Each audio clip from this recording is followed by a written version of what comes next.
السلام عليكم بنات، شلونكم؟ شخباركم؟ ان شاء الله تكونون بخير. اليوم حبيت اشارككم.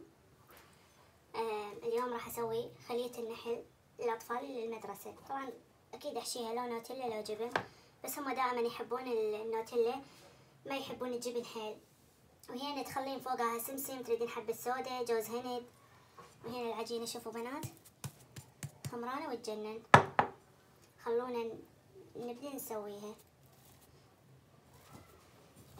طبعا طريقة العجينة خلية النحل موجودة بقناتي، اللي يحب يسويها يلقى الطريقة هناك.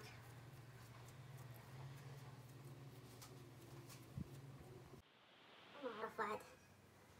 أريدكم تحزرون، يا طلع لي لجوء على أمريكا أو كندا، يا راح أرجع للعراق ها بنات، يا راح أشيل على شقة ثانية.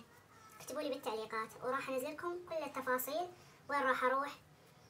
يعني إحنا إن شاء الله إنه ب10 أيام هيج أعوف الشقة.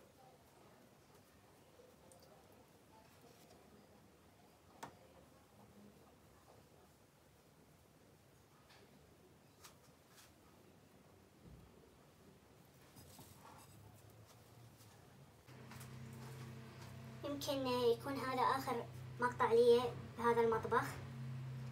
طبعا أنا جدا حزينة، يعني أكثر شيء أحبه بالشقة الساكنة بيها المطبخ. دائما أحب المطبخ يكون حلو واسع نظيف. فأنا راح أحذركم يعني حزورة، إنه يعني ليش يا أم نادين أنتي راح تعوفين الشقة مالتك؟ يا تطلع لي لجوء على غير دولة، يا أرجع للعراق، يا أتحول بغير شقة. أريدكم تحذرون. يكون يا مقطع على مود أنشر لكم التفاصيل. أنا ليش راح أعوف شغتي؟ شنو السبب؟ حتى أشوف ايش قد بنات يكتبوا لي بالتعليقات. طبعا أنا بنفس الوقت فرحانة وبنفس الوقت ضايجة على مود أعوف الشقة. بنفس الوقت فرحانة أقول يعني إني راح أكون يعني متونسة أكثر ومرتاحة أكثر، وبنفس الوقت يعني أنا تعودت للشقة هاي. وتعرفون بنات خاصة اللي قاعد بإيجار يضوج يعني كل فترة يشيل من شقة لشقة. يمكن هذه أني ثالث شقة إذا مو رابع شقة أني سكنت بيها. سبحان الله كل ما ارتاحت بيهن، لو تكون بيها رطوبة، لو طابق خامس رابع يعني هيك شي، لو مثلا الإثرات ما مرتاحة، جيرانك يعني ما مرتاحة وياهم. سبحان الله من جيت لهاي الشقة لا ارتاحت بيها، نظيفة جديدة، المطبخ مالها حلو دائما من اصور يعني مرتاحة بيه. يعني امور هيك تخليني. المدرسة قريبة على الاطفال، جيراني تراك زينين. هنا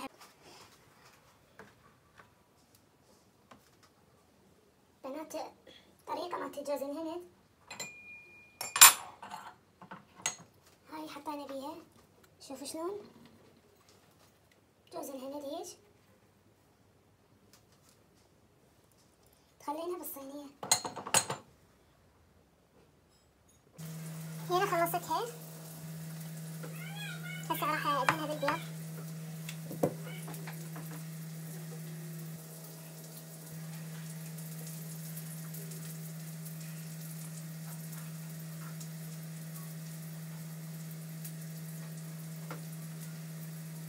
تدهنونها بالبيض وتخلونها ترتاح تنفش، بعدين تخلونها بالفرن، مو رأسا تخلونها بالفرن حتى تخمر زين.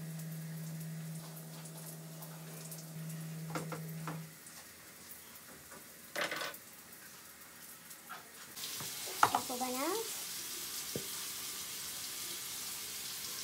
راح اخليها ترتاح 10 دقائق واخليها بالفرن.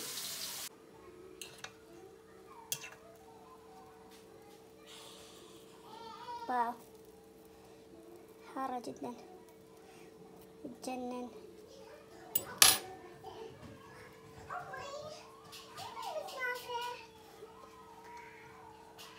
ذوقها احمد. بنات بس باعوا العجينة مثل القطن تخبل، حقيقة عاشت ايدي. اريد الفترة هذه يعني احاول ما اغيب عن اليوتيوب، كل يوم يومين هيك انزل مقطع. بالعافيه عمري. بين يوم ويوم هيك انزل مقطع على مود تظل ذكرى هاي المطبخ والتصويرات بهاي الشقه تظل باليوتيوب. بنات لا تنسون اللايك والاشتراك وسووا للمقطع اشتراك يعني مع صديقاتكم، اخواتكم، اقربائكم، حتى قناتنا تكبر بوجودكم. بنات هو اهم شيء المقطع اللايك والتعليق والشير. واشكركم هواي للدعم. ويلا بنات، باي باي.